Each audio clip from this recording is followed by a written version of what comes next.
The breaking point. Victoria Hayes set down her coffee mug with trembling fingers, staring across the marble kitchen island at her husband of 6 years. The morning light streaming through their penthouse windows seemed to mock the darkness settling over her world. "I want children, Victoria.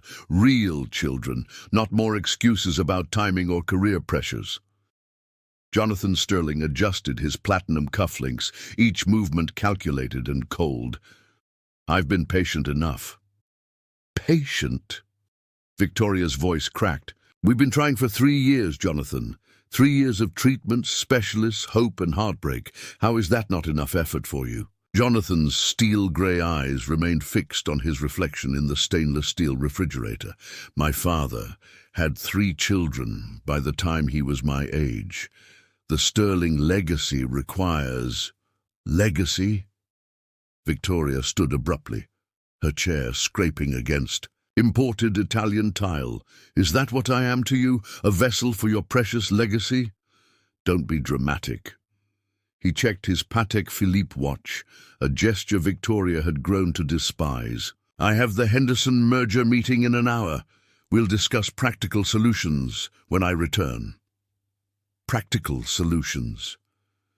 The words tasted bitter. Like what exactly? Jonathan finally looked at her, his expression as cold as winter rain. "I've scheduled a consultation with Dr. Martinez this afternoon. If the issue is medical, we'll explore alternatives, surrogacy, donor options, whatever it takes." Victoria felt her world tilt. "The issue? You mean if the issue is me?" "I didn't say that. You didn't have to." She wrapped her arms around herself, suddenly cold in their climate-controlled paradise. 6 years, Jonathan. 6 years. I've tried to be the perfect wife for the perfect tech mogul. I've attended every corporate dinner, smiled at every investor meeting, decorated this sterile showcase you call home. This isn't the time for... When is the time? Victoria's voice rose. When you're not closing deals? When you're not networking? When you're not building your empire on the backs of everyone who loves you? Jonathan grabbed his briefcase, his jaw tight with irritation. "I built this life for us, Victoria. The penthouse, the success, the opportunities. Some gratitude wouldn't be misplaced. You built this for yourself," she whispered. "I was just another acquisition." He paused at the door, his hand on the bronze handle. For a moment, Victoria thought she saw a flicker of the man she'd fallen in love with at that charity auction 7 years ago. The brilliant entrepreneur who'd swept her off her feet with grand gestures and passionate speeches about changing the world. "The appointment is at 3, he said instead. "Don't be late." The door closed with a soft click that might as well have been a gunshot. Victoria sank back into her chair, surrounded by the trappings of their supposedly perfect life. Wedding photos smiled mockingly from silver frames. Awards and accolades lined the walls, Jonathan's achievements displayed like trophies. Even her own architectural awards seemed diminished here, overwhelmed by his larger-than-life presence. Her phone buzzed against the marble countertop. A text from her sister Diane. "Coffee later? You sounded stressed yesterday." Victoria typed back with shaking fingers. "Everything's falling apart. Can you come over now?" The response came immediately. "On my way. That arrogant husband of yours finally show his true colors?" Victoria stared at the message, realizing that somewhere in the past 6 years she'd stopped being Victoria Hayes, the award-winning architect who designed sustainable housing for low-income families. She'd become Mrs. Jonathan Sterling, beautiful, accessory to a tech dynasty.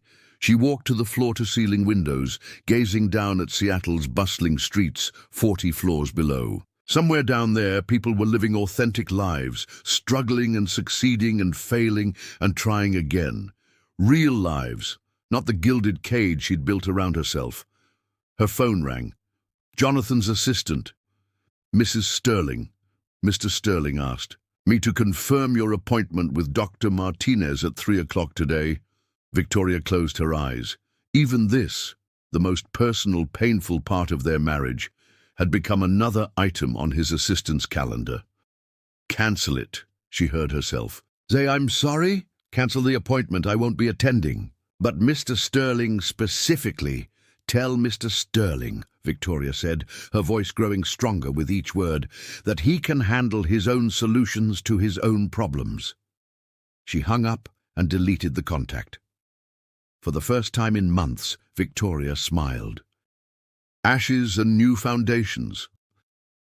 3 weeks later, Victoria stood in her new apartment in Portland's Pearl District, surrounded by cardboard boxes and the echoes of her former life. The space was smaller, brighter, and infinitely more honest than the Seattle penthouse she'd abandoned. "You sure about this?" Diane Torres, her younger sister, emerged from the kitchen carrying 2 steaming mugs. "It's not too late to go back and fight for half his fortune." Victoria accepted the coffee gratefully. "I don't want his money, Diane. I want my life back." Her phone buzzed. Another call from Thomas Wright, the divorce attorney Jonathan had hired. She'd been ignoring his calls for days, letting her own lawyer handle the proceedings. The papers were simple. She wanted nothing except her freedom. "Victoria Hayes architecture," she said aloud, testing how it sounded, "has a nice ring to it." "Better than Sterling architecture," Diane agreed. "That always sounded like a funeral home anyway." A knock at the door interrupted them. Victoria opened it to find a courier holding an envelope marked "Confidential Medical Records." "Dr. Rebecca Martinez asked me to deliver this personally," the young woman said. "She said it was important you see the results." After the courier left, Victoria stared at the sealed envelope. Inside were the fertility test results she'd never collected, both hers and Jonathan's. Her hands trembled as she opened it. The medical terminology was complex, but one section stood out clearly. "Patient exhibits normal ovarian function and fertility indicators. No impediments to conception detected." She flipped to Jonathan's results, her breath catching. "Severe oligospermia, significantly reduced sperm count and motility. Treatment options available with appropriate intervention." "What is it?" Diane peered over her shoulder, then whistled low. "Oh, that bastard." Victoria sank onto her air mattress, the papers scattered around her. 3 years, Diane. 3 years he let me believe it was my fault. 3 years of treatments, medications, hope, and despair. Did he even get tested? He refused. Said there was nothing wrong with Sterling men. Victoria laughed bitterly. His precious legacy was never at risk because of me. Her phone rang. Jonathan's number. "This time," she answered. "Victoria, this is ridiculous. Thomas says you've moved to Portland and won't negotiate. We need to discuss this rationally." "Rationally?" Victoria stood, pacing her small living room. "Like how you rationally blamed me. For 3 years, when you were the one with fertility issues." Silence stretched between them. Finally, Jonathan's voice colder than ever. "I don't know what you're talking about. Dr. Martinez sent the test results." "Your test results, Jonathan. The ones you were too proud to look at." Another pause. That's medical information. Confidential. From your wife, or should I say ex-wife?" Victoria felt a strange calm settling over her. "You destroyed our marriage over a lie you were too arrogant to face." "Victoria, if there are issues, we can work through them. There are treatments. We could have worked through them 3 years ago, before you made me feel broken, before you turned our love into a business transaction." She looked out her window at the Portland skyline, so different from Seattle's imposing towers. "I'm done, Jonathan. Sign the papers." "You're making a mistake. You'll have nothing. I'll have myself back. That's everything." She hung up and immediately called her old colleague, Robert Kim, who'd started his own architectural firm in Portland. "Victoria, I heard you were in town. Please tell me you're looking for work." "Actually, I'm looking for a partnership. I have some ideas about sustainable community housing that might interest you." 2 hours later, she sat in Robert's downtown office, sketching preliminary designs for a community center in East Portland. The project would serve underprivileged youth, offering everything from tutoring to job training to arts programs. The city's been trying to get someone to take this on for months, Robert explained. The budget's tight, but the impact could be enormous. Victoria studied the site plans, her architect's mind already envisioning possibilities. I'll take it. Don't. You want to know the salary? She thought of her former life, the expensive dinners, designer clothes, charity galas, where she smiled and nodded and contributed nothing meaningful. I want to know if we can make a difference, Robert grinned. Welcome to Kim and Hayes Architecture.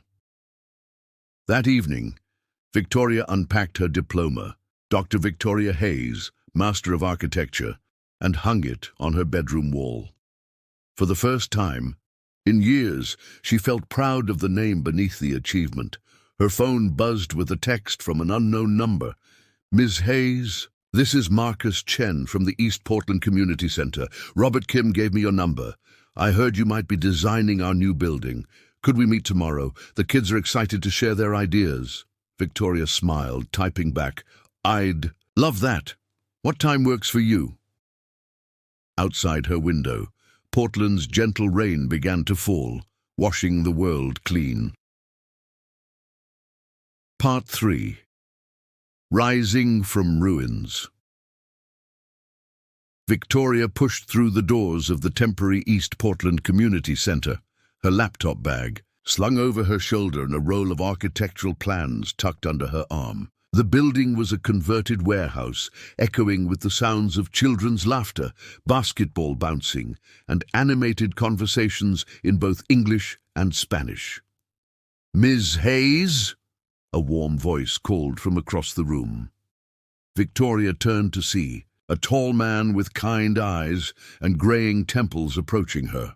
I'm Marcus Chen. Thanks for coming. His handshake was firm and genuine, so different from the calculated networking grips she'd grown accustomed to in Jonathan's world.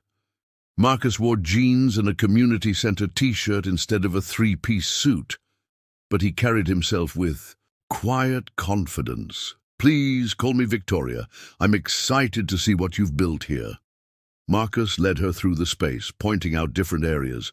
A computer lab with donated equipment, a small library with mismatched chairs, a kitchen where volunteer mothers prepared after-school snacks. The walls were covered with children's artwork and photographs of community events.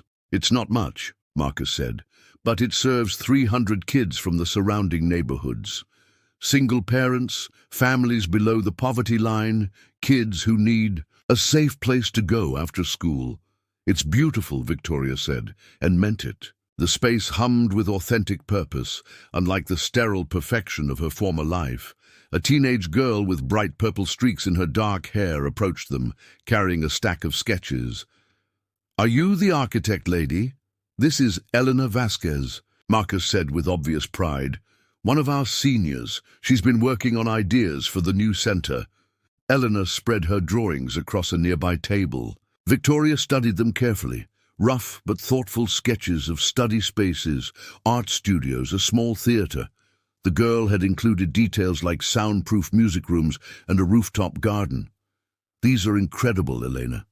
You've thought about acoustics, natural light, flexible spaces. Victoria pulled out her own preliminary drawings. Look, you had the same idea I did about the entrance facing the street for visibility and safety. Elena's eyes widened. Really? I just thought it made sense. It does. You have a natural instinct for design. Victoria made a note in her sketchbook. Would you be interested in shadowing me during this project? I could use an assistant who understands what the kids actually need. You'd pay me? Marcus and Victoria exchanged glances. We'll figure something out, Victoria said. Over the next 2 hours, Victoria interviewed children aged 8 to 18 about their dreams for the new space. Their responses were heartbreakingly honest and surprisingly sophisticated. They wanted quiet places to study, room for loud celebrations, spaces that felt safe but not institutionalized. "What we have now is temporary," explained 10-year-old David, showing Victoria a crack in the warehouse wall. "We know it won't last forever, but we want the new place to feel like home." As the afternoon wound down, Marcus walked Victoria to her car. The Portland sky was overcast, threatening rain, but Victoria felt lighter than she had in months. "The kids love you already," Marcus said. "Elena hasn't stopped talking about shadowing an architect. She's been through some tough times, but she's brilliant." "What kind of tough times?" "Foster care, mostly. Aged out of the system last year. She's living with an older cousin now, working part-time at a coffee shop while finishing high school." Marcus leaned against Victoria's car. This place saved her life, gave her somewhere to belong. Victoria thought of her sterile penthouse, her carefully curated social circle of Jonathan's business associates. "How did you end up here?" "I used to be a corporate consultant," Marcus said with a rueful smile. "Made good money helping companies optimize efficiency, usually by laying people off. Had a breakdown 5 years ago when I realized I was destroying lives for profit." He gestured toward the warehouse. "This is my penance and my purpose." Something in his honesty resonated deeply with Victoria. "I understand that feeling. Robert mentioned you were going through a divorce. I hope I'm not overstepping, but you seem like someone who's rebuilding too." Victoria nodded, surprising herself with how easy it felt to talk to him. "I spent 6 years being someone I wasn't. Now I'm trying to remember who I actually am." Victoria deleted it without responding. "Everything okay?" Marcus asked. "Just ghosts from my past life." Victoria looked back. The Reckoning. The Seattle Times headline blazed across every newsstand in the city. "Sterling Tech under investigation. Federal probe reveals financial irregularities." Jonathan Sterling stood in his corner office 40 floors above the chaos, watching reporters gather outside the building like vultures circling wounded prey. His phone hadn't stopped ringing for 3 hours. Investors, board members, journalists, all demanding explanations he couldn't give. The federal investigation had uncovered accounting practices that his CFO had implemented without his knowledge. But as CEO, Jonathan was ultimately responsible. "Jonathan, we need to talk." Caroline West entered without knocking. Her usually perfect composure cracked. Gone were the supportive smiles and encouraging words she'd offered during their 3-month relationship. "I just got off the phone with my own attorney." "Caroline, this will blow over. These investigations always do." She set a folder on his desk. "This is my resignation, and a statement distancing myself from your situation." Jonathan stared at the papers. "You're abandoning me when I need support most?" "I'm protecting my career. Unlike some people, I can't afford to have my reputation destroyed by association." Caroline's voice was ice-cold, reminiscent of his own tone when he'd dismissed Victoria months earlier. "My new position at Morrison & Associates starts Monday." "Morrison? They're our biggest competitor." "We're your biggest competitor." Past tense seems more appropriate now. She picked up her briefcase. "Good luck, Jonathan. You're going to need it."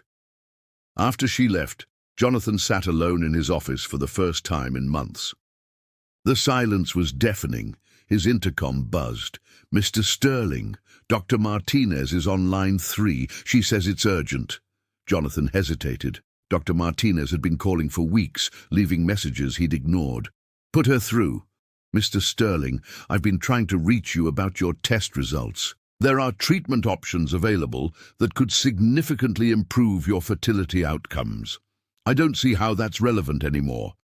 "Sir, your wife, ex-wife, never received her results either. I think there's been a serious misunderstanding about your situation. Mrs. Sterling's fertility is completely normal. The challenges you experienced were entirely due to your own condition, which is highly treatable." The words hit Jonathan like a physical blow. He'd destroyed his marriage over a problem that was his own, that could have been solved with simple medical intervention. "Mr. Sterling, are you there?" "Send the files to my attorney," he whispered, hanging up. Meanwhile, in Portland, Victoria stood before the City Planning Committee presenting her designs for the East Portland Community Center. The room was packed, with community members, city councillors, and media representatives covering the unusual story of a prominent architect taking on a low-budget public project. "This isn't just a building," Victoria explained, gesturing to her architectural renderings. "It's an investment in the future of 300 children who deserve the same opportunities as kids from wealthier neighborhoods." Elena Vasquez, now officially employed as Victoria's assistant, operated the slideshow with professional precision. Over the past month, the teenager had thrown herself into the project with infectious enthusiasm, learning CAD software and design principles with remarkable speed. The design incorporates sustainable materials, energy-efficient systems, and flexible spaces that can adapt to the community's changing needs, Victoria continued. Most importantly, it was created in partnership with the children and families who will use it. City Councilwoman Janet Rodriguez leaned forward. "Ms. Hayes, this is an impressive proposal, but our budget constraints are significant. We know this project won't become a costly overrun like so many public works projects?" Marcus Chen stood from the audience. "Councilwoman, Ms. Hayes has worked with our community for 2 months, donating hundreds of hours of her time. She's shown us that exceptional architecture doesn't require an unlimited budget. It requires someone who cares about the outcome more than the profit margin." The room erupted in applause. Victoria felt tears prick her eyes, overwhelmed by the support of people who'd known her only a fraction of the time her former social circle had, yet trusted her completely. "The committee will vote next week," announced the chairwoman. "Thank you, Ms. Hayes, for this thoughtful presentation." As the crowd dispersed, Victoria's phone rang. Jonathan's number. She'd been expecting this call since the news of his company's troubles broke that morning. "Victoria, we need to talk." "About what, Jonathan?" "I got the test results from Dr. Martinez." His voice was barely above a whisper. "You were right. About everything." Victoria stepped outside into Portland's cool evening air, Elena and Marcus tactfully remaining inside. "And I destroyed everything good in my life because I was too proud to face the truth." Jonathan's voice cracked. "The company's falling apart. Caroline left, and I realize I never actually loved any of it. The success, the money, the image. I loved you. I loved us." Victoria closed her eyes, feeling a familiar ache in her chest. "Jonathan, come back to me. We can fix this. We can fix everything. I'll get treatment. We can have children. I'll be better." "No." The word came out stronger than Victoria expected. "You can't fix 6 years of making me feel inadequate with one phone call. You can't fix the way you dismissed my feelings, my dreams, my worth as a human being beyond my ability to produce heirs for your dynasty. But I love you. You loved the idea of me. The perfect wife accessory, but you never loved me enough to treat me as an equal partner." Victoria watched through the window as Eleanor and Marcus discussed tomorrow's site visit, their faces animated with genuine enthusiasm for the project. "I've found something real here, Jonathan. Work that matters, people who value me for who I am, not what I can provide for them. Please, Victoria, I have nothing left." "Then maybe it's time for you to figure out who you are when you can't buy your way out of problems." Victoria's voice softened slightly. "I hope you find happiness, Jonathan, real happiness, but it won't be with me." She hung up and rejoined Marcus and Elena inside, where the 3 of them spent the next hour refining plans for a building that would stand as a testament to the power of authentic purpose over hollow prestige. Part 5. What Love Actually Means. 6 months later, Victoria stood in the completed East Portland Community Center, watching Elena lead a group of middle schoolers through an architecture workshop. Sunlight streamed through the buildings carefully, Designed windows, illuminating children bent over drafting tables, their faces bright with concentration and possibility. The key to good design, Elena explained to her students, sounding remarkably like Victoria, is understanding what people actually need, not what you think they should want. Marcus appeared beside Victoria, carrying 2 cups of coffee from the center's small cafe, a social enterprise run by community members that had exceeded all revenue projections. "She's a natural teacher," he said, watching Elena patiently help a shy boy sketch his vision for a neighborhood playground. Portland Community College accepted her into their architecture program, full scholarship. She earned it. Victoria accepted the coffee gratefully. "I've never had an assistant who challenged my designs so thoughtfully. She made this building better." The community center had become more than either of them had imagined. Beyond the expected programs, after-school tutoring, job training, arts classes, it had evolved into a genuine neighborhood hub. Local businesses partnered with the job training program, providing internships and entry-level positions. The building's sustainable design had been featured in Architectural Digest, bringing national attention to Portland's innovative approach to community development. "Speaking of making things better," Marcus said, his voice taking on a slightly nervous quality, "I have something to ask you." Before he could continue, Victoria's phone buzzed with a call from Robert Kim. "Victoria, you need to see the news. Turn on Channel 8. They found the break room small television, where a local news anchor was reporting former tech mogul Jonathan Sterling was sentenced today to 3 years in federal prison for financial fraud. Sterling, once worth an estimated $50 million, has lost everything in a scandal that rocked Seattle's business community. The screen showed footage of Jonathan being led from a courthouse in handcuffs, looking haggard and broken, a far cry from the polished executive Victoria had once known. His ex-wife, prominent architect Victoria Hayes, could not be reached for comment, the reporter continued. Hayes, who received nothing in their divorce settlement, has since designed several award-winning community projects in Portland. "Are you okay?" Marcus asked gently. "I think so." Victoria looked around the community center, at Elena teaching. Children to dream in blueprints, at teenagers working on homework with volunteer tutors, at elderly neighbors playing chess in the corner. "This is real. What we've built here, it's real." Marcus took her hand. "Victoria, what I wanted to ask earlier, I know we've been taking things slowly, and I respect that you needed time to heal, but...